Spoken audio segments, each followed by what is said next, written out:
Hello, I'm Andrea from the Creative Dream Incubator, and this is my third video in this new series or experiment where I show up every week and share some stories of what's going on with me and my dreams.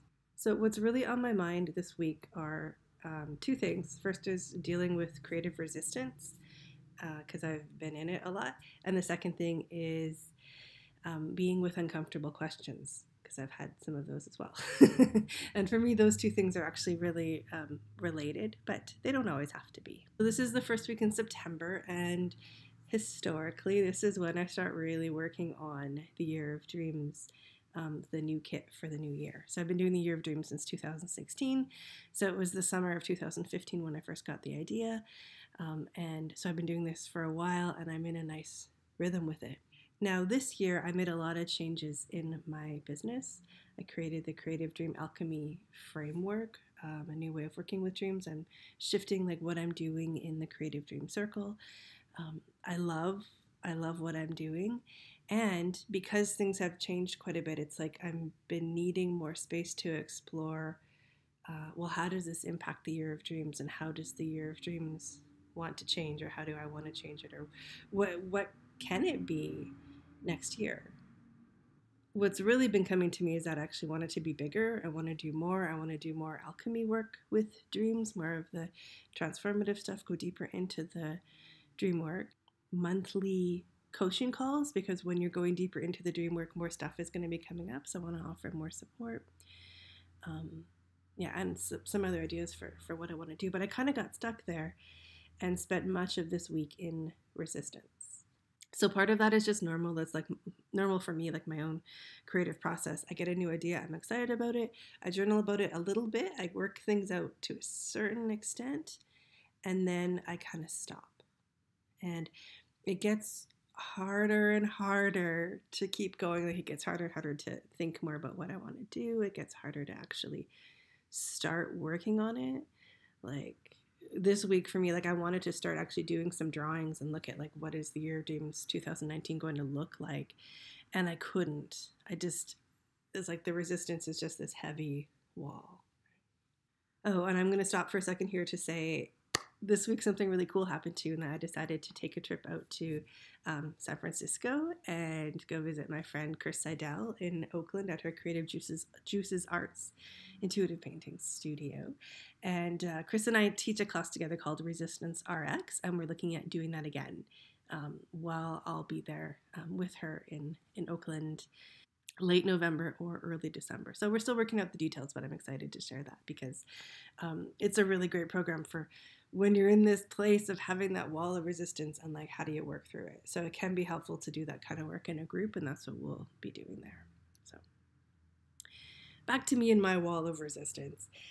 So I wanted to start moving through my resistance, and I wanted to start by writing down all of the fears and things that were coming up that were kind of making it hard for me to get started. And also, for some reason, I wanted to have a list of these are all the things that I'm afraid of when it comes to the Year of Dreams 2019.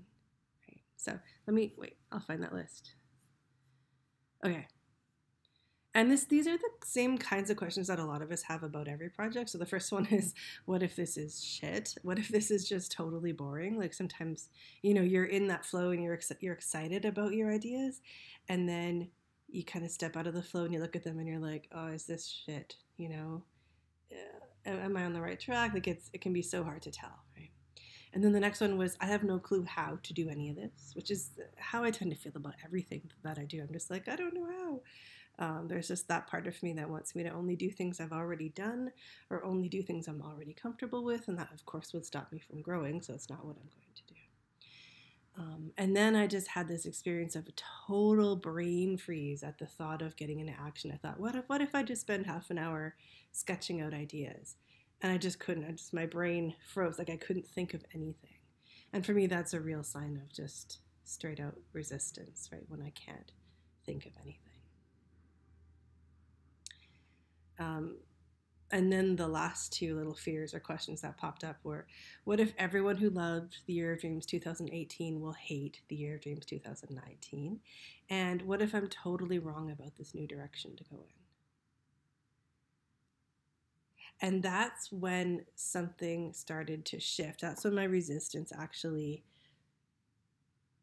started to change. Like, resistance will stay like a big wall that has the power to stop you, until you actually can like really name it and see it. Once you know what it really is, and that's what it really was. There's some kernel of truth. There's some actual gift in the resistance, and when you can see that gift, everything around it kind of fades away. So it's kind of like the Wizard of Oz, right? The big wizard. Like, once you see that little person, that big wizard isn't really in your way anymore. So that's when I saw the little person. And it was like, oh, that's when I realized.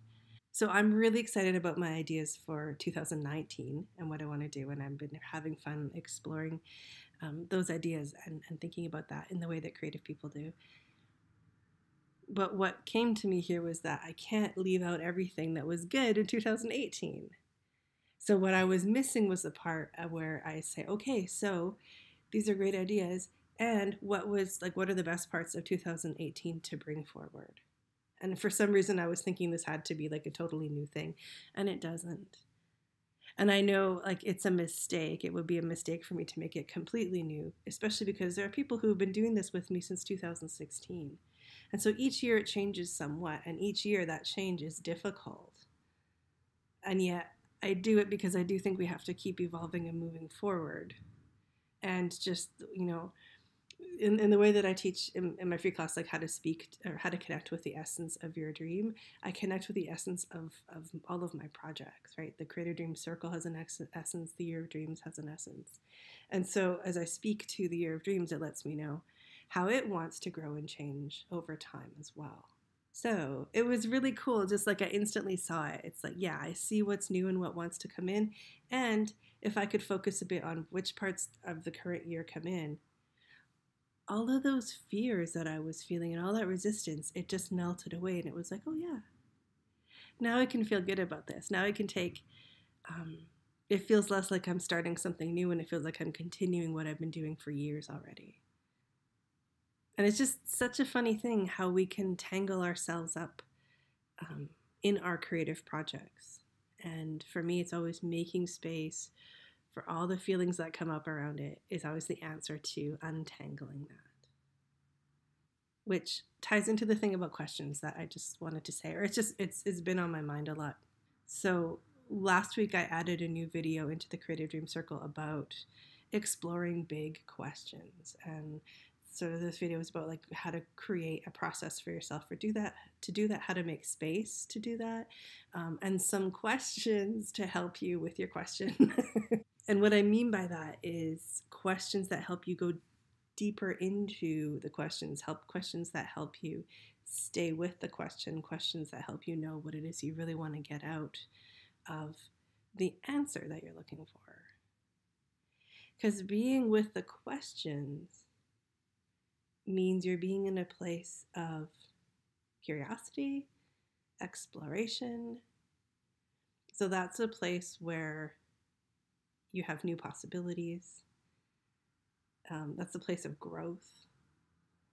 Like being able to really go into a question and explore it is a beautiful thing. And that's where a lot of growth and transformation come from. And that's really serves and fuels your dreams.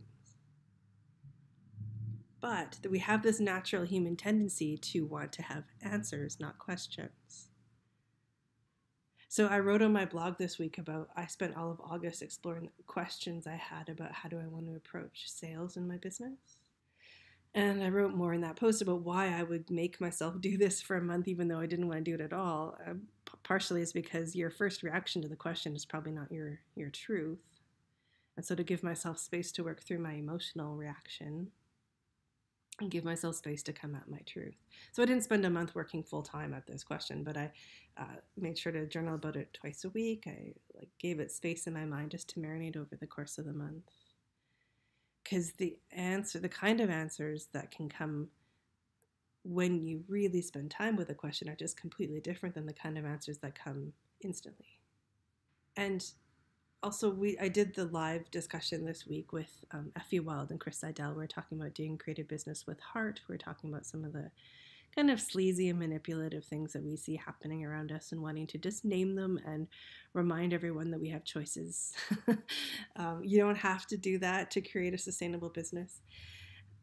And one of the reasons why I think everyone in the creative world or the self-development world is wanting to become like more slick and more professional and more business-like is because we want to have answers and not questions. And so you have a question like, how am I going to sell my work?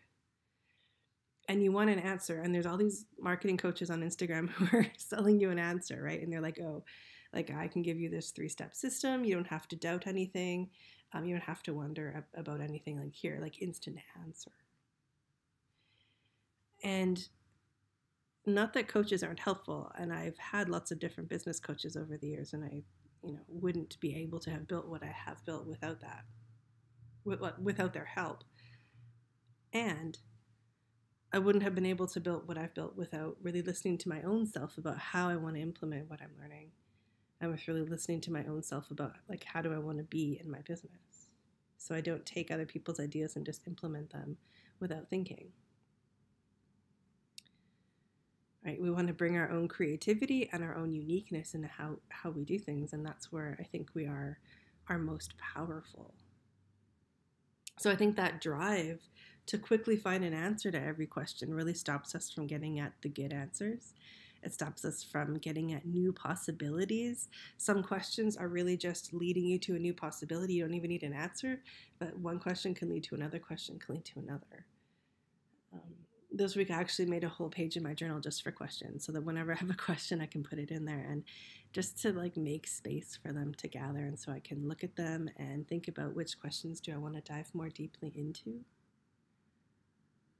Because I just want to encourage myself to be in the questions more, to be slower to find an answer, to be more curious and less coming from that place of feeling sure and already knowing what I'm doing. And it's uncomfortable. It's like that's where I was all week with the Year of Dreams 2019 and thinking about what I want to do.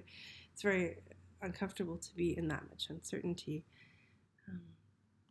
And that's also the way that you get your best creative ideas. It's also the way that you grow more towards your true self.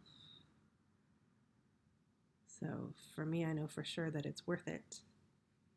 And that's what's on my mind this week. I'm really, really grateful for everyone who's been responding to me and letting me know what they're thinking as they're watching the videos. And I feel like I am stretching my muscles or strengthening my muscles when it comes to putting my ideas out there. I feel like for a while I was doing that.